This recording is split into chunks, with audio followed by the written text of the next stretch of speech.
Biloniawo yak shibbodoli shiklaroni bkhakte himbotok reli khlaimongni bisingte juda-juda sanmongti khorang tisalaikha hasteo tabuk samongni bial aboni bagai samongni lama phunoknani kefek akrai tongmani no yakaknani te Kashmirni Pahalgamo terrorist stroke by choprokjakmani patimong rugai yapri romnani sanmongti lahar himbotok khlaiye khorang tisalaikha Biloniawo yak shibbodoli shikla bodol ro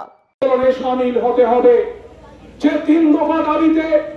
গোটা রাজ্য জুড়ে আজকে যুব সমাজ রাস্তায় নেমেছে এই দাবিগুলো শুধুমাত্র বামপন্থীদের স্বার্থ রক্ষা করবার দাবি না এই দাবিগুলো শুধুমাত্র যারা ডিওয়াইএফআই করেন যারা লাল ঝান্ডা করেন যারা ডিওয়াইএফআই করেন সেই সমস্ত যুবদের স্বার্থ রক্ষা করবার দাবি না এই দাবি হচ্ছে আমাদের ত্রিপুরা রাজ্যের ৩৭ লক্ষ মানুষ প্রতিটা পরিবারের তাদের স্বার্থ রক্ষা করবার দাবি এই দাবিগুলো নিয়েই আজকে আমরা রাস্তায় নেমেছি বন্ধুগণ আপনারা জানেন ২০১৮ সালের বিধানসভা নির্বাচনের আগে এই বিজেপি দলের তরফ থেকে রাজ্যের যুব সমাজের কাছে রাজ্যবাসীর কাছে প্রতিশ্রুতি দেওয়া হয়েছিল যদি আমাদের রাজ্যে ডাবল ইঞ্জিনের সরকার তৈরি হয় যদি বামফ্রন্ট সরকারের পরিবর্তন করে আমাদের ত্রিপুরা রাজ্যে বিজেপি আইপিএফটি সরকার তৈরি হয় তাহলে রাজ্যের মানুষ সমস্ত সুযোগ সুবিধা ডাবল করে পাবেন কোন সুযোগ সুবিধার জন্য লড়াই করতে হবে না আন্দোলন করতে হবে না রাস্তায় নামতে হবে না সমস্ত সুযোগ সুবিধা রাজ্যের মানুষের সামনে আপনি আপ হয়ে যায়গা এই ছিল ২০১৮ সালের বিধানসভা নির্বাচনের আগে বিজেপি দলের তরফ থেকে দেওয়া প্রতিশ্রুতি সেই সময় যুব সমাজের কাছে খুব পরিষ্কার ভাষায় বলা হয়েছিল যে যদি ডাবল ইঞ্জিনের সরকার তৈরি হয় তাহলে বামফ্রন্ট সরকারের সময়ে নাকি ৭.৫ লক্ষ বেকার যদিও আমরা জানি না এই তথ্য তারা কোথা থেকে পেয়েছিলেন কিন্তু রাজ্যের মানুষকে বিভ্রান্ত করে মিথ্যা প্রচার করে বলা হয়েছিল যে বামফ্রন্ট সরকারের সময়ে যে ৭.৫ লক্ষ বেকার আছেন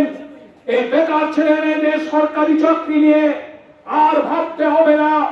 ভীষণ ডকুমেন্টের মধ্যে প্রতিশ্রুতি দেওয়া হলো যে আমরা প্রথম বছরেই ৫০,০০০ ভারতবর্ষের কেন্দ্রীয় সরকার তাদের কার্যকরী পদক্ষেপ জারি থাকবে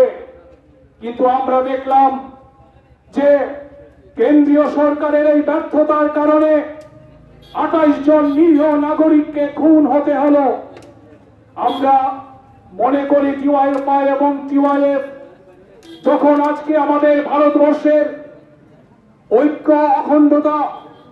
এবং সার্বভৌমত্বের সামনে একটা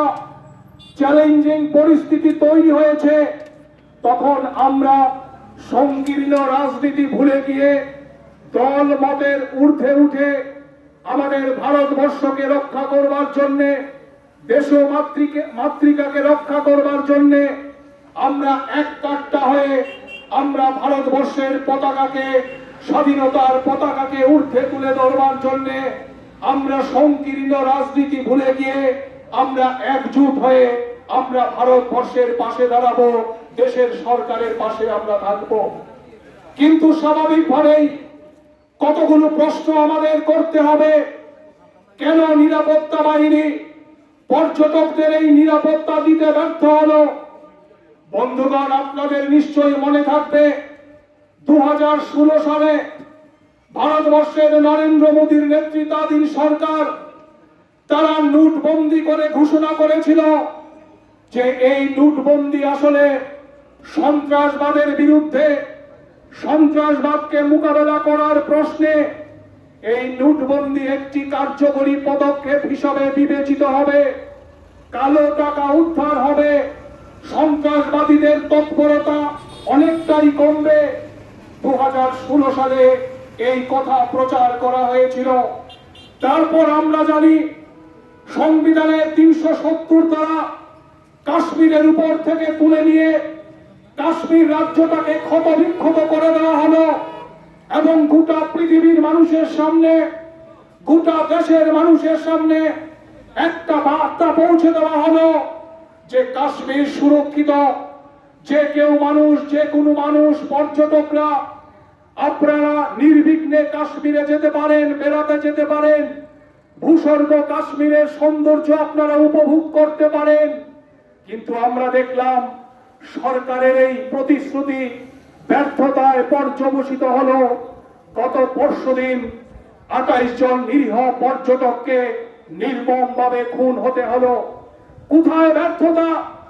কেন নিরাপত্তা বাহিনীর এই দুর্বলতা? তার জন্য কারা দায়ী?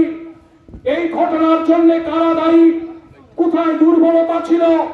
এই প্রশ্নগুলো আমাদের তুলতে হবে, কারণ এটা ভারতবর্ষকে রক্ষা করার প্রশ্ন, এটা আমাদের দেশের ঐক্য অখণ্ডতাকে রক্ষা করার প্রশ্ন। আমি আমার আলোচনার শুরুতেই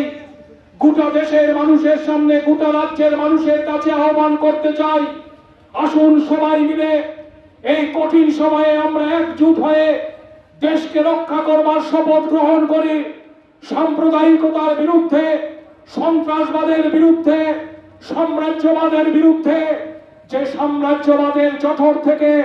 এই সন্ত্রাসবাদীদের জন্ম, এই মানব সভ্যতার শত্রু, সমাজের শত্রু, এই সন্ত্রাসবাদের বিরুদ্ধে আমরা ঘৃণা উগরে দেই এবং ভারত সরকারের কাছে একজোট হয়ে দাবি করি, অবিলম্বে এই সন্ত্রাসবাদীদের বিরুদ্ধে সরকার যেন কঠোর পদক্ষেপ গ্রহণ করে।